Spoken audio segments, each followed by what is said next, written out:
আজ আমি একেবারে দোকানের মতো মতিচুরের লাড্ডু বাড়িতেই তৈরি করব। তার জন্য ১ কাপ বেসন খুব ভালোভাবে একটা ব্যাটার তৈরি করে নিয়েছি। এবার দিয়ে দিলাম রেড কালারের ফুড কালার। এবার একটা পাইপিং ব্যাগের মধ্যে ব্যাটারটাকে ভরে নিয়ে এবার মাথাটাকে সামান্য কেটে দেওয়ার পর এবার আমি মতিগুলোকে ভেজে নিচ্ছি। আর এইভাবে করে দিলে কিন্তু মতিগুলো খুবই সুন্দর হয়। আর মতিগুলো ভাজতে কিন্তু খুব একটা সময় লাগে না, খুবই তাড়াতাড়ি ভাজা হয়।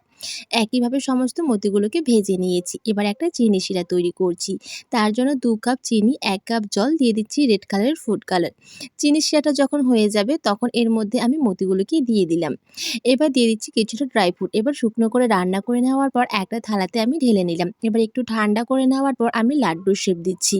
আর দেখো কত সুন্দরভাবে কিন্তু লাড্ডুগুলো হয়ে যাচ্ছে। তো একইভাবে সমস্ত লাড্ডুগুলোকে তৈরি করে নিয়েছি। আর বন্ধুরা খেতে দারুণ হয়েছিল। আর ফুল ভিডিওটা চাইলে আমার চ্যানেলে এসে দেখে নিতে পারো। আর আজকের ভিডিওটা ভালো লাগলে একটা লাইক দিয়ে প্লিজ চ্যানেলটিকে সাবস্ক্রাইব করো।